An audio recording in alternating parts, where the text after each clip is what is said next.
CUET की तैयारी करने वाले सभी स्टूडेंट्स के लिए ये इंग्लिश का मॉडल प्रैक्टिस सेट है। इसकी सहायता से आप अपनी तैयारी को अच्छा से बना सकते हैं। तो नमस्कार, हम डे नाइट क्लासेस से बोल रहे हैं मनीष सर। तो हम आपको इंग्लिश के भी जो लैंग्वेज आती है उसकी भी क्लास दे रहे हैं और साथ में आपको हिंदी के भी जो लैंग्वेज है मिल रहे हैं। ना देखें हो पीछे के वीडियो देख लीजिएगा, आपकी CUET के एग्ज़ाम में बहुत मदद करेंगे। तो चलिए शुरू करेंगे हम ये क्लास। देखिए क्या है इसमें, read the following passage carefully and answer the question that below. ये तो कॉमन चीज़ है रहेगी, मालूम है आपको, पैसेज है आपका, ठीक। पैसेज आएंगे एग्जाम में। चलिए पैसेज पढ़ेंगे, नीचों के प्रश्नों के उत्तर देंगे। ये है all those who are born will die, one day have to die. Simple है, जो जन्मा है उसकी मृत्यु निश्चित है। We don't need your predictions to know that. हमको ये बताने के लिए आपकी भविष्यवाणी की ज़रूरत नहीं है। धीरे धीरे पढ़िए, समझते रहिए, क्योंकि उत्तर देने आपको सब की मृत्यु निश्चित होगी, ये बताने के लिए भविष्यवाणी की जरूरत नहीं है। There would be some sense in it, इस चीज़ में कुछ अर्थ है। If you could tell us the manner of death, इसमें कोई सेंस नहीं है। सेंस तो इसमें है कि आप ये बता दें कि मृत्यु का तरीका कैसा होगा, मृत्यु का तरीका कैसा होगा। The royal infant uttered these words in his little squeakily voice. तो रॉयल इन्फेंट है, उसने इन शब्दों को कहा अपनी छोटी सी स्क्विकली मतलब चूहे जैसी आवाज़ है में, बिल्कुल दबी हुई आवाज़ में, चिचियाती हुई आवाज़ में उसने ये शब्द कहे। The chief astrologer placed his finger on his nose. जो मुख्य एस्ट्रोलॉजर में भविष्यवक्ता ने रख दिया, क्या रखा, अपनी उंगलियां कहाँ पर रखी, ऑन हिज नोज, अपनी नाक पे रखी। इन वंडर, आश्चर्य में अपनी उंगली नाक पे रखी। ए बेबी बियरली 10 days ओल्ड, एक बालक जो 10 दिन का है, नवजात बच्चा। तो old opens it's lips in speech, उस बच्चे ने लिप्स अपने होठ से उठा के ये शब्द कहे। नॉट ओनली दैट, न केवल ये, it also raises intelligent questions. ये न केवल उसने ये बातें कही 10 वर्ष के बच्चे ने, बल्कि उसने महत्वपूर्ण प्रश्न उठाए। इनक्रेडिबल, ये अविश्वसनीय था। Rather like the bulletins issued by the war office, उस जो वॉर ऑफिस की तरफ से सूचना जारी हो रही थी उसकी तरफ से। नेक्स्ट है the chief astrologer took his finger of his nose. Chief भविष्यवक्ता ने अपना हाथ उंगलियों नाक से हटाया और उसकी ओर देखा, छोटे बच्चे की ओर देखा। The prince was born in hour, ये प्रिंस का जन्म आवर ऑफ बुल में हुआ था। बुल और टाइगर शत्रु है, इसीलिए death comes from the tiger, इसीलिए टाइगर की तरफ से मृत्यु का आती है। उसने व्याख्या करते हुए ये बात बताई। ये पैसेज है छात्रों, इस पैसेज को आप पढ़ सकते हैं, क्योंकि जितना अच्छा पैसेज पढ़ेंगे उतना ही आप प्रश्नों के उत्तर दे पाएंगे, ठीक। चलिए हम प्रश्न देखेंगे अब। क्या है पहला प्रश्न, देखिए है the first line of the passage, all those who are born will one day have to die symbolize. हर व्यक्ति का जिसका जन्म हुआ है एक दिन मरेगा। ये क्या चीज़ है, ये किस चीज़ को दिखाता है, ये किस चीज़ को दिखाता है। ये नहीं है, फर्स्ट नहीं है। No man is free from existence, ये नहीं है। Human being will die somewhat, ये नहीं है। ये दिखाता है सामान्य सत्य को, यूनिवर्सल ट्रुथ को दिखाता है कि जिसका जन्म है उसकी मृत्यु निश्चित है। तो ऑप्शन नंबर आपका क्या हो जाएगा, ऑप्शन नंबर 3 सही हो जाएगा। मैन इज मॉर्टल, ये हो जाएगा। नेक्स्ट क्वेश्चन क्या है, देखिए नेक्स्ट क्वेश्चन ये है आपका, all those who are born will one day have to die. We don't need your predictions to know that. सबको मरना है और इनको भविष्यवाणी की ज़रूरत नहीं है। There would be some sense in it if you one could tell the manner of death. ये बात तो तब है जब आप बताएं कि मृत्यु किस तरीके से होगी। ये किसने कहा? Who is the speaker of this lines? ये बातें किसने कही? ये बातें किसने कही थी? ये बातें ऑथर ने नहीं कही थी, नहीं कही थी, ना एस्ट्रोलॉजर ने कही थी, ना प्रिंस ने कही थी। जो रॉयल इन्फेंट था 10 वर्ष का नवजात बच्चा, उसने कही थी। ठीक, तो ऑप्शन नंबर आपका 4 हो जाएगा। अगला क्या है? What did the astrologer do after listening to the royal infant? उसकी बातों को सुनने के बाद उस मुख्य भविष्यवक्ता ने क्या किया? क्या किया था? क्या किया था? आप देखिए, चारों ऑप्शन में देखिए उसने क्या किया था। उनकी बातें सुनने के बाद क्या किया था? आश्चर्य में पड़ गया था। और क्या किया था? और आपका नंबर 3 हो जाएगा। देखिए, ही placed his finger on his nose in wonder, ये होगा आपका सही। ठीक, अगला है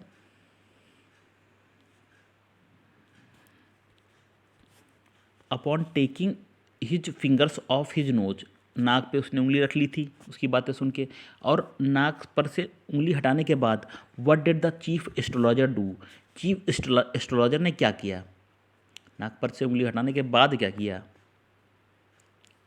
देखिए, फिक्स्ड, चारों ऑप्शन देखिए। Fixed his eye upon the little prince, sang a song, moved in awe, cited with curiosity. क्या किया था?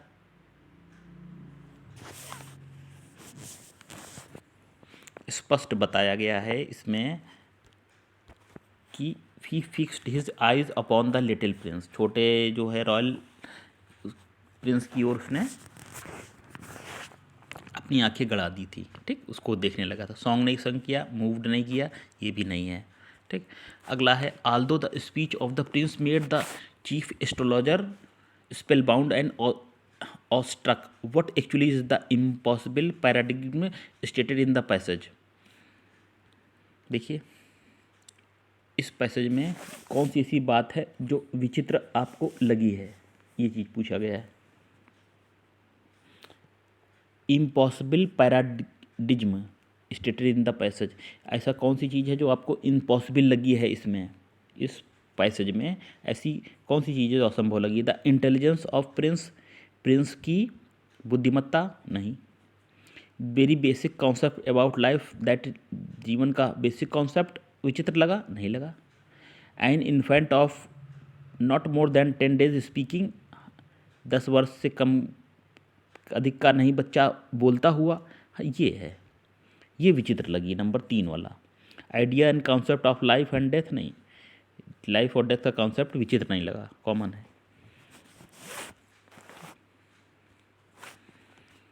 चलिए, नेक्स्ट आपका एक और पैसेज दिया हुआ है। परीक्षा में आपको 2 पैसेज आ सकते हैं। क्या है? नेक्स्ट पैसेज पढ़ेंगे प्रश्नों के उत्तर देने के लिए। We all know that Eskimos have 50 different words for snow. हम पहले से ही जानते हैं कि एस्कीमो के पास 50 शब्द होते हैं अलग तरह के स्नो माने बर्फ़ के लिए। तो एस्कीमो 50 से अधिक शब्द बर्फ़ के लिए प्रयोग करता है। और इज़ इट 500, और क्या ये 500 होते हैं? एनीवे, कोई बात नहीं। एन ऑफुल लॉट, कितना भयानक। It is one of those interesting little facts that say something about the amazing ingenuity of human. यह विचित्र बातें हैं जो हम उनके बारे में हम पता कर सकते हैं। Whereas we see snow, जहाँ तक हम बर्फ़ को जानते हैं, the Eskimos perceive an endlessly varying realm of white texture and possibility. Eskimo विभिन्न तरह की ऐसी बातों से घिरे होते हैं जिसको हम नहीं जानते हैं। Except that is not true. Talk to the average Eskimo and you will find he was about the same number of words for snow as we do. आप किसी एस्किमो से बात करिए तो उसी तरह के शब्दों का उपयोग कर सकता है जितना हम। I discovered this when I took a sledge dog team. मैंने पता लगाया जब मैंने स्लेज डॉग की टीम को लिया थ्रू द रशियन आर्टिक में and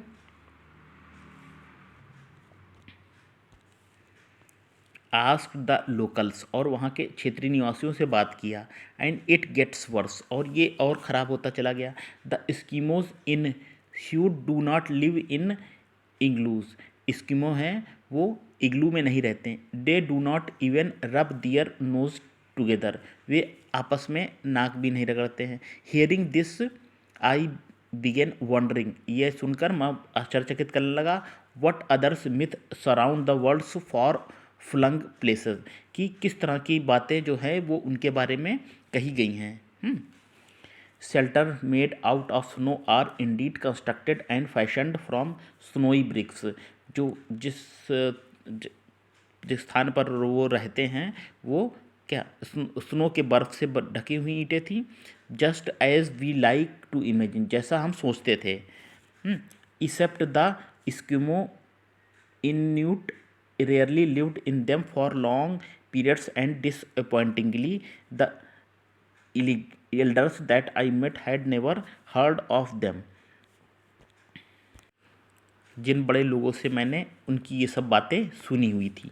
in truth they are coastal people who traditionally foraged for driftwood, whale bones, stones and turf of construct their camp, saving snow house for hunting excursion और migration. बताया गया है कि वो विभिन्न तरह की यात्राओं में और साहसिक कामों में रुचि अधिक लेते हैं, और पारंपरिक रूप से वे अपने घर को विभिन्न तरह का निर्माण करते हैं, कैंप का निर्माण करते हैं। अगला है chameleons also attract numbers myth, chameleon भी विभिन्न तरह की बातों से घिरे हुए हैं। While many of them change ले कलर, बहुत से उनमें से लोग कलर बदलते हैं। This is often less to do with camouflage and more to do with their mood, और विभिन्न तरह के ये मूड को उनके बताता है। एक chameleon might if too cold turn a darker shade, एक कैमुलियन जो है वो डार्क शेड में बदल जाता है। और it might turn a lighter colour to reflect the sun, और सूरज के प्रकाश में वो धुंधला हो जाता है। एंड सो कूल डाउन हो जाता है। Moreover chameleon often change colour as a signalling device, some such as the panther chameleon. Chameleon के विषय में इसमें बताया गया है कि वो किस तरह से कलर बदलते हैं। Into a vivid orange to scare off predator, while others flash bright light to attract a mate, दूसरे को अट्रैक्ट करने के लिए। The brighter the colour a mate is able to display, the more dominant, thus the act of standing out can be more important than that of blending in. चलिए passage देखेंगे, इसके question के answer करेंगे हम। थोड़ा passage जो है तो लीक से हट के थे, ठीक है, टफ है, वो ज्योग्राफी से रिलेटेड है। The author was surprised by the fact that, such नहीं लिखा है ये, surprise by the fact that, लेखक इस बात से बहुत ज़्यादा आश्चर्यचकित था कि किस बात से, Eskimos Inuit do not live in igloo. इसे आपका नंबर 3 सही है। इससे ऐसा आश्चर्यचकित था क्योंकि उसने तो सुना था कि एस्किमो बर्फ़ में रहते हैं। द ऑथर डिस्कवर्ड, लेखक ने ये इस चीज़ का पता लगाया, क्या, दैट, क्या किस चीज़ का पता लगा, कि जो स्नो हाउसेस होते हैं are reserved for hunting migration के लिए होते हैं केवल। तो नंबर 3 आपका सही होगा। नेक्स्ट है the changing colour of chameleon is more to do with, जो कैमुलियन का होता है बदलता हुआ रंग किस चीज़ से संबंधित होता है, मूड एंड टेम्परेचर से। मूड एंड टेम्परेचर होगा आपका सही। A male chameleon is believe to be more dominant if, male chameleon most important होता है क्योंकि ये होगा आपका 4, if he displays flashing bright colour, ठीक, ये चीज़ होगी। नेक्स्ट क्या है, नेक्स्ट है आपका pick out the most effective word from the given words to filling the blanks. Filling the blanks है, फिलर्स है, बताना है आपको यहाँ पर कौन सा शब्द भरा जाएगा। इसको पढ़िए पहले। Many women in developing countries experience A cycle of poor health. विकसित देशों में, विकासशील देशों में स्त्रियां अनुभव करती हैं साइकिल का, मतलब पुअर हेल्थ के एक सर्किल का को अनुभव करती हैं विकासशील देशों में। Before that they are born, जब वो जन्म लेती हैं। ठीक, पुअर हेल्थ को कैसे बताया गया, इसमें कौन सा शब्द भरेंगे यहाँ पर, तो आपका भरा जाएगा यहाँ पर बिगिंस। देखिए बिगिंस ऐसे आएगा। In many women in developing countries experience A cycle of poor health. Begins, उनकी जो साइकिल ऑफ पुअर हेल्थ का है वो शुरू हो जाता है कब, उनके जन्म से पहले ही शुरू हो जाता है। ठीक है, ये चीज़ बिगिंस भरेंगे यहाँ पर, देख लीजिएगा वाक्य। नेक्स्ट है आपका इट इज़ डिफ़िकल्ट, क्या भरेंगे, affection on her. It is difficult to shower affection for her, showering नहीं होगा, इट डिफ़िकल्ट टू शावर, ये मुश्किल है उसके लिए, उसके ऊपर प्रेम की वर्षा करना, स्नेह की वर्षा करना मुश्किल है। तो टू शावर यहाँ पर भरेंगे, शावरिंग नहीं आएगा, सोवर नहीं आएगा, ऑफ नहीं आएगा, इन्फिनिटिव का प्रयोग होगा, टू शावर, बौछार करना। अगला है our ancestors had immense difficulty, हमारे पूर्वज थे उन्होंने बहुत अत्यधिक कठिनाइयाँ थी, किस चीज़ में, प्रोक्योरिंग बुक्स, पुस्तकों को सुरक्षित रखने में अनेक कठिनाइयाँ उनको थी। तो क्या भरेंगे 18 में प्रीपोजिशन, क्या भरा जाएगा, फॉर भरेंगे, ऑफ भरेंगे, ऑन भरेंगे, नहीं, प्रोक्योरिंग के बाद आता, इससे पहले आएगा इन प्रोक्योरिंग होगा, है ना, ये आएगा डिफ़िकल्टी इन प्रोक्योरिंग बुक्स, हमारे पूर्वजों को किताबें रखने में, पुस्तकों को सुरक्षित रखने में अत्यधिक कठिनाई का सामना करना पड़ता था, तो भरेंगे इन। नेक्स्ट है आपका I asked him if I borrow his car for a day, मैंने उससे पूछा कि क्या हम कार उसके लिए ले सकते हैं एक दिन के लिए। तो 19 में जो आपका आएगा इफ़ आई कोड आ जाएगा। हाँ, नम्र निवेदन के लिए कोड का प्रयोग होता है, कोड का प्रयोग अत्यधिक नम्र, पहली बात तो निवेदन के लिए मैं का प्रयोग होता है, ठीक है, और थोड़ा और नम्र है तो वुड का प्रयोग होगा, अत्यधिक नम्र निवेदन के लिए कोड का प्रयोग करते हैं, कुड। ठीक, कुड मॉडल है, सकता था भी लगता है पास्ट की कैपेबिलिटी को दिखाने के लिए, लेकिन कुड का भी प्रयोग हो जाता है। ठीक, देखिए बताई तीन चीज़ें हमने आपको। चलिए नेक्स्ट देखेंगे, नेक्स्ट क्या है, नेक्स्ट है वर्क हार्ड सो दैट, मेहनत करो ताकि तुम, get good marks, will get good marks, may good marks, should get good marks, क्या होगा, सो दैट के बाद मे का प्रयोग होता है ताकि के लिए। ठीक है, सो दैट इसके बाद हो जाएगा मे, ताकि तुम नंबर 3 हो जाएगा, तुम मेहनत करो ताकि तुम अच्छे मार्क्स प्राप्त कर सको। अगला क्या है, अगला है आपको बताना है which of the following phrase 1 2 3 given below each sentence should replace the phrase printed in bold sentence to make it grammatically correct. If the sentence is correct as it is given in, no correction is required, mark 4 as the answer. He was a man of few words, इसको क्या बोलेंगे, he was a man of few words, इसके स्थान पर क्या होगा कि कोई करेक्शन की ज़रूरत नहीं है, he was a man of few word होगा कि man of few words wording की मैन ऑफ फ्यू वर्ड्स की नो करेक्शन, ये बताना है। देखिए मेन नहीं लगेगा यहाँ पर, क्या लगेगा, मेन नहीं लगेगा, यहाँ लगेगा मैन। ए आया है ना ए, तो यहाँ पर मैन लगेगा। ए man of few words, number 1 में जो आपका है ये होगा, he was a man of few words, number 1। और इसमें बताना है very sleepy, he was feeling very sleepy, very sleep, very sleeping, very sleepy की कोई करेक्शन की जरूरत नहीं है। He was feeling very sleepy, क्या होगा, नंबर 3 आएगा, he was feeling very sleepy होगा।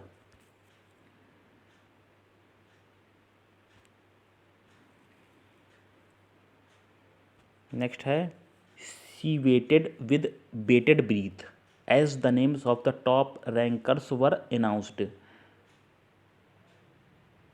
क्या होगा, as bated breath for beating breath with bated breathe.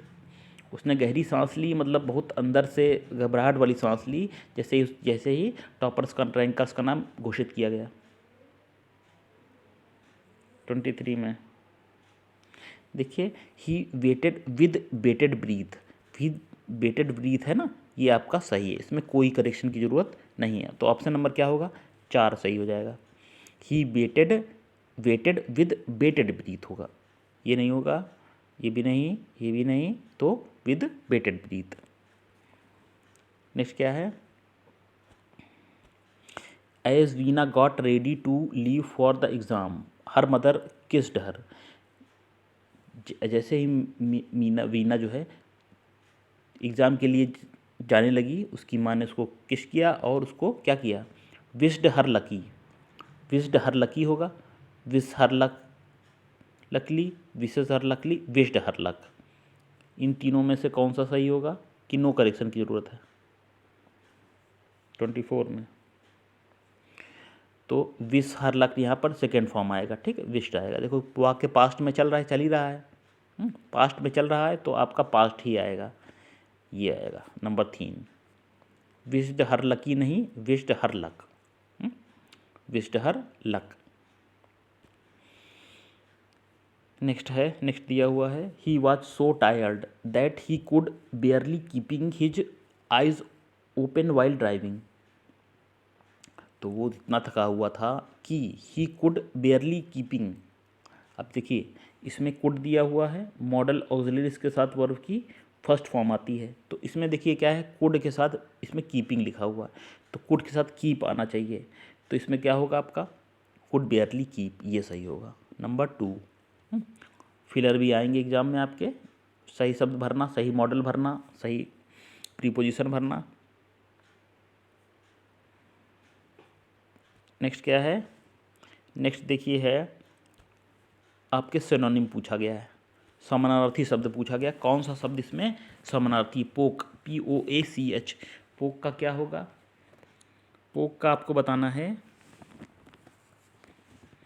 समानार्थी शब्द, सिमिलियर वर्ड बताना है, सिनोनिम। तो देखिए पोक का हो जाएगा हंट, कहते हैं इसको, हंट होगा। पोक का अर्थ होता है to take and use somebody और something that belongs to somebody और something else in a secret, dishonest और अनफेयर वे। आप इस तरह से पोक कह सकते हो कि धोखे से, बेईमानी से, चालाकी से, किसी तरह से छुप करके किसी पर हमला करना, इसको कहते हैं हंट, हंट भी कहते हैं।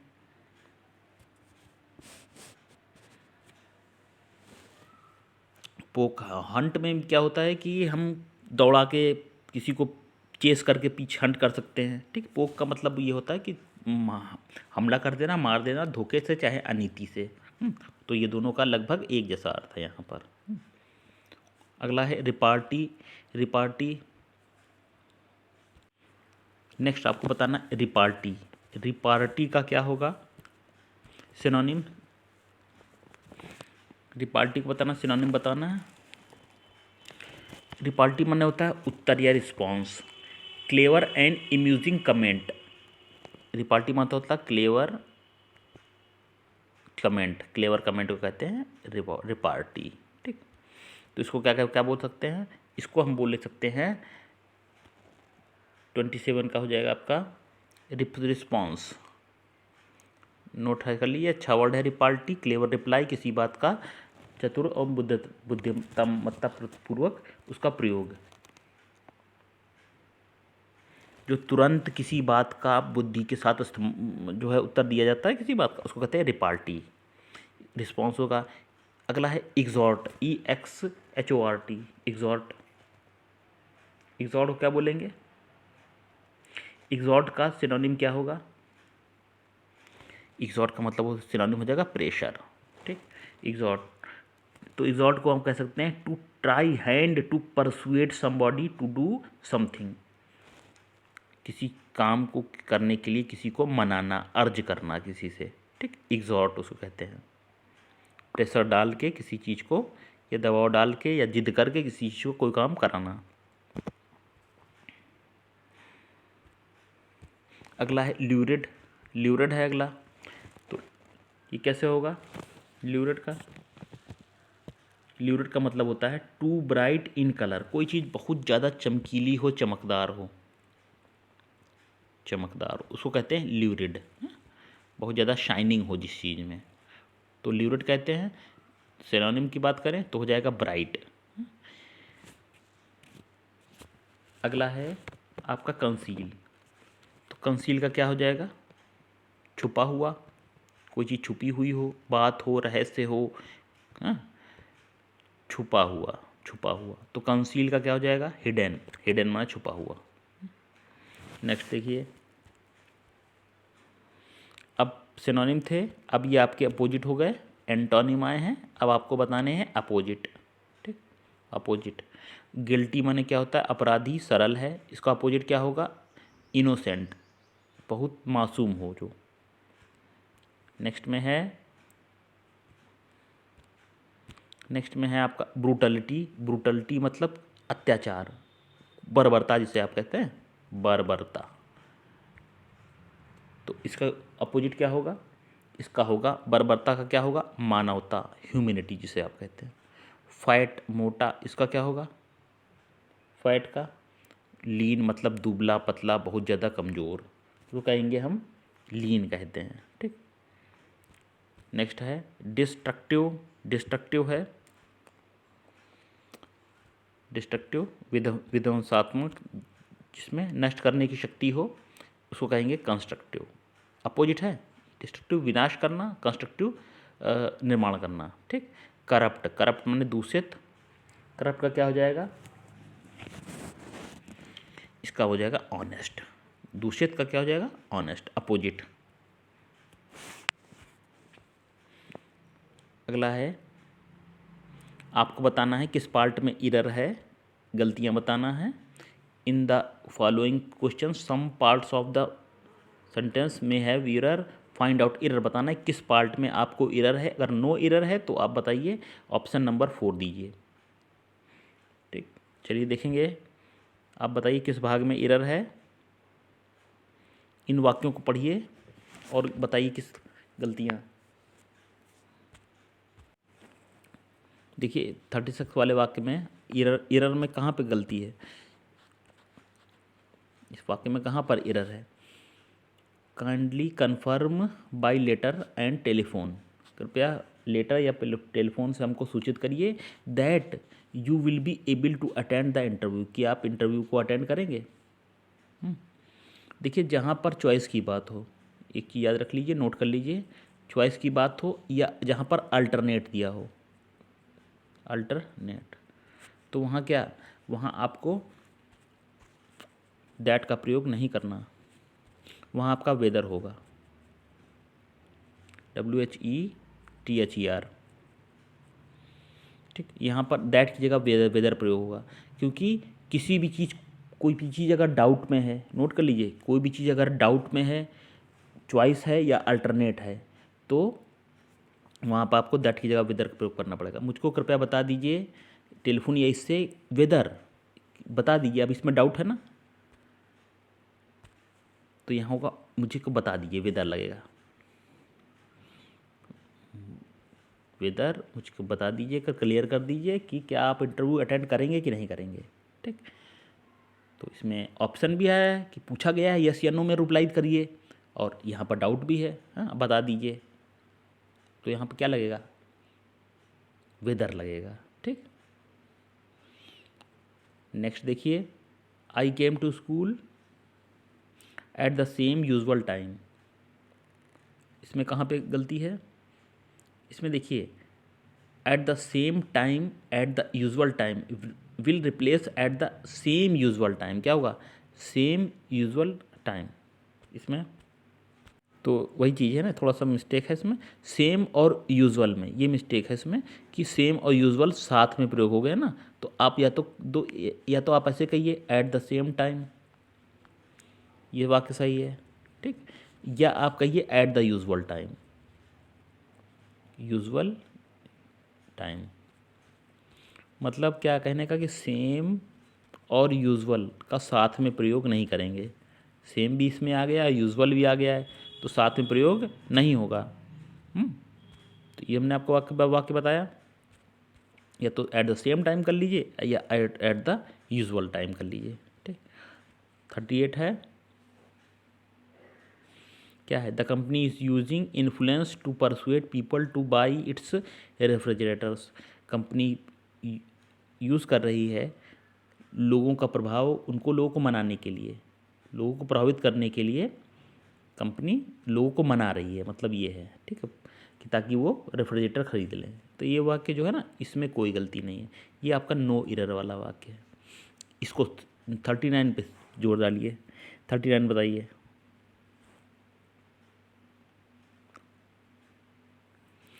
The technician reminded them to have a thoroughly cleaning, क्या होगा, to have a thoroughly cleaning नहीं होगा, टू हैव ए थारो क्लीनिंग होगा। ठीक, थारोली नहीं होगा cleaning, thorough cleaning.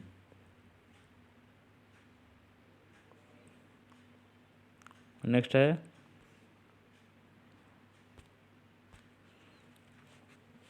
You should have used the money for paying your debts instead of buy a motorcycle.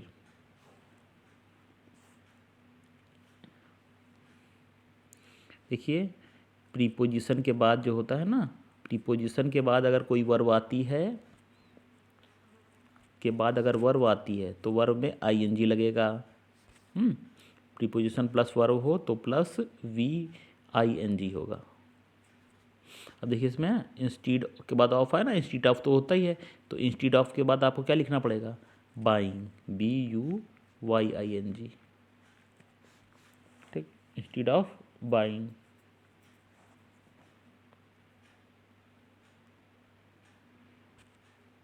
Next है,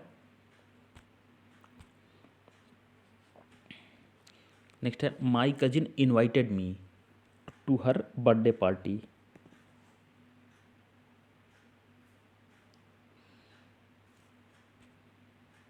41 वाला वाक्य है ना, ये वाक्य सही है, इसमें नो एरर है, कोई गलती नहीं है। माई कज़िन इनवाइटेड मी, मुझको बस बुलाया, टू मेरी बर्थडे पार्टी के लिए, सही है वाक्य बिल्कुल। 42 में, we should abide to the promise that we make. देखिए, एक चीज़ नोट कर लीजिए, अबाइड के बाद लगता है बाई, और कंप्लाई के बाद लगता है विद। किसी भी टर्म कंडीशन से सहमत होना, किसी बात को मानना, एग्री करना, उसके लिए ये दो शब्द हैं, सहमत होना। सहमत, किसी पॉलिसी से सहमत होना, किसी बात से सहमत होना है, लोगों से सहमत होना, टर्म एंड कंडीशन से सहमत होना। तो क्या होगा, देखिए नोट कर लीजिए, अबाइड बाई आता है और कंप्लाई विद। इसी तरह से नेक्स्ट है,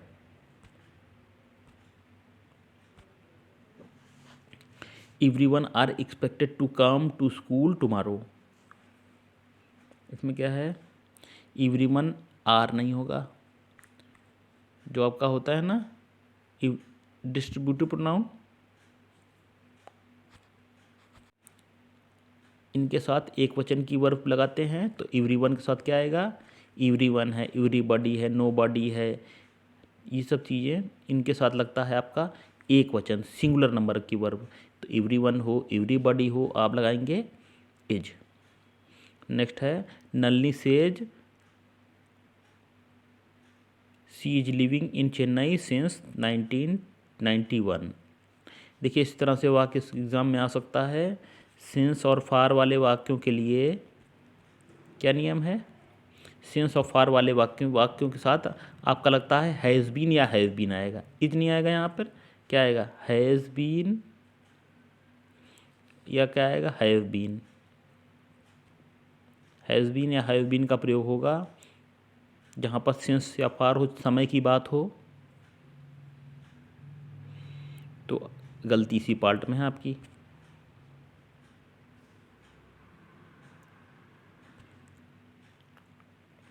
नेक्स्ट है being very dark the visitors found it difficult to locate the switch. Being very dark है ना, तो हो जाएगा आपका it being very dark. It being very dark ये हो जाएगा। इट का प्रयोग होगा यहाँ पर। देखिए नेक्स्ट में क्या है, आपको PQRS सेट करना है। रीअरेंजमेंट ऑफ सेंटेंस है, ठीक। आपको बताना, देखिए इसमें 46 नंबर का क्वेश्चन है, पहला दिया हुआ है और 6 नंबर का दिया हुआ है। ये आपको सेट करने हैं, कौन सा पहले आएगा कौन सा बाद में आएगा। इस वाक्य में जो है once upon a time I went to Scotland, एक बार की बात है मैं स्कॉटलैंड गया। इसके बाद अगला वाक्य कौन सा आएगा?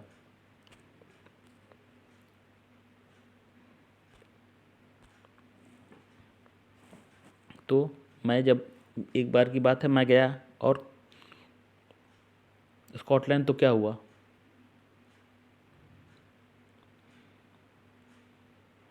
जब भी ऐसा कभी हो तो आप ध्यान दीजिएगा PQRS वाले वाक्यों में कि ऑप्शन की ओर। इसमें देखिए एक P से शुरू है, S से है, Q से और Q से। Q से 2 वाक्य शुरू हैं, ठीक।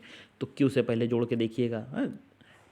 अधिकतर संभावना इस चीज़ की है कि जिस ऑप्शन ज़्यादा हों तो वही वो वाक्य पहले होता है। तो क्यू के 2 है ना इसमें, तो हो सकता है, अधिक संभावना हो सकती है, ज़रूरी नहीं है। तो क्यू का है मैं जब स्कॉटलैंड गया तो there in castle in the dark misty highlands actually a modest hotel in Edinburgh, ठीक। ये क्यू हो सकता है, ठीक। एडिनबर्ग में होटल था। क्यू के बाद अगला क्या है, क्या हो सकता है? पी है कि आर है? तो क्यू के बाद आपका पी लग रहा है। तो I found my flesh creep as I walk down in this sinister corridor. तो आपका ये ऑप्शन हो जाएगा सही उत्तर 4 नंबर का, QPSR। इसके बाद फिर ऐसा आएगा, फिर आएगा आर। ठीक है, चलिए अगला देखेंगे।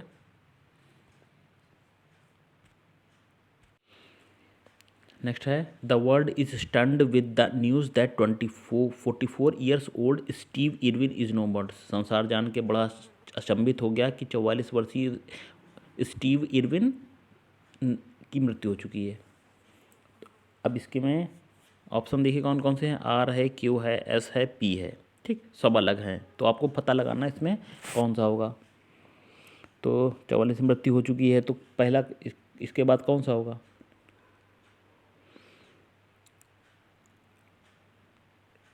He was shooting in the Great Barrier Reef. He was killed by poisoned barrier in a stingy. He was shooting an underwater documentary film. देखिए जब पता चल गया कि उनकी मृत्यु हो चुकी है तो इसमें आर ऑप्शन पहले होगा। कोई घटना हुई तो कितने बजे हुई? जब कोई भी घटना हो जाती है उसके बाद कब हुई? आर है इसका ऑप्शन सही। आर के बाद क्या है? एस है, ठीक। फिर आपका क्या सही है? फिर पी है, और ये क्यू दिया हुआ है।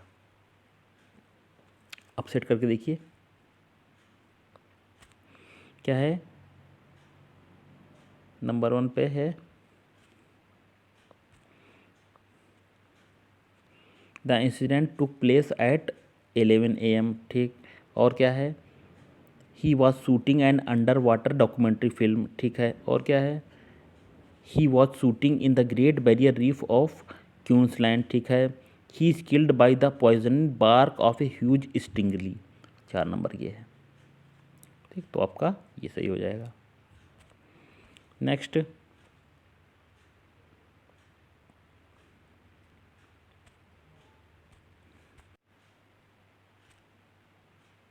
इसमें स्टूडेंट सही ऑप्शन होगा आपका 3 नंबर। देखिए 3 वाला 3, पहले होगा आर 1 नंबर पे, फिर होगा ओ, आर के बाद क्यू है, फिर है पी, फिर है एस। तो नालंदा फेमस है, सेंटर था शिक्षा का, ठीक है।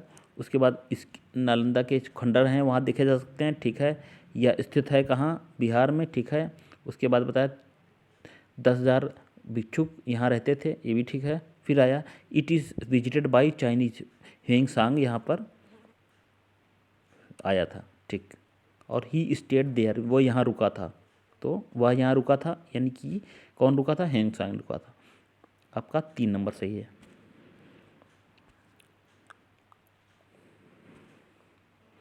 नेक्स्ट देखेंगे,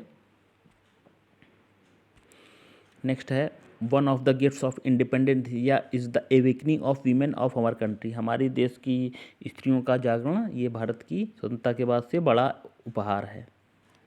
इसमें कौन कौन सा सही हो सकता है, क्यू 2 बार हैं, तो क्यू पे थोड़ा ध्यान दीजिएगा,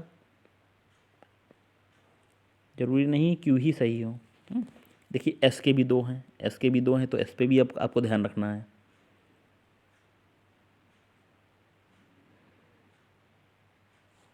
कौन सा सही होगा इसमें, S R P Q, SRPQ होगा, देख लीजिएगा। सबसे पहले आएगा एस, फिर क्या आएगा, फिर आएगा आर नंबर 2 पे, फिर आएगा पी नंबर 3 पे, फिर आ जाएगा क्यू 4 नंबर पे, ठीक।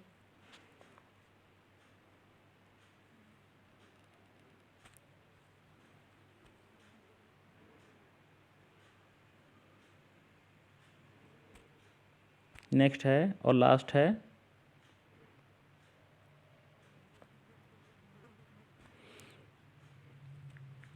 Grandpa had some old clothes, grandpa के पास कुछ पुराने कपड़े थे। और क्या है,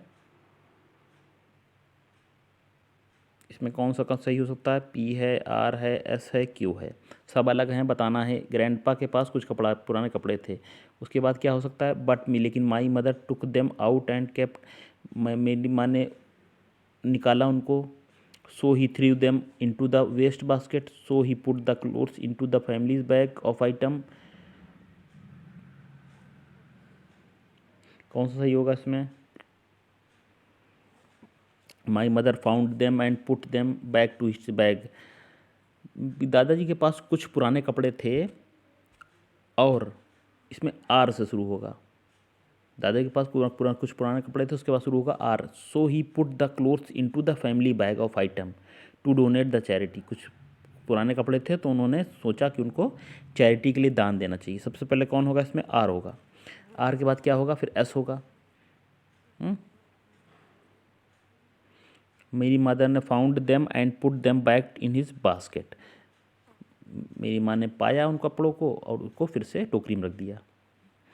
तो पी के बाद होगा आपका, आर के बाद होगा एस, फिर क्यू होगा, फिर होगा पी, ठीक। चलिए चलिए स्टूडेंट्स, ये हमने आपको CUET के कुछ क्वेश्चंस बताए, इसी पैटर्न पर आधारित। देखते रहिए, वीडियो लाइक करते रहिए, और जो कैसा लग रहा है मेरा प्रयास आप ज़रूर बताइए। फिर सीखेंगे कुछ नया नया, आपको बताएंगे हम, और पढ़ते रहिए, ठीक। चलिए फिर मिलेंगे, नमस्कार।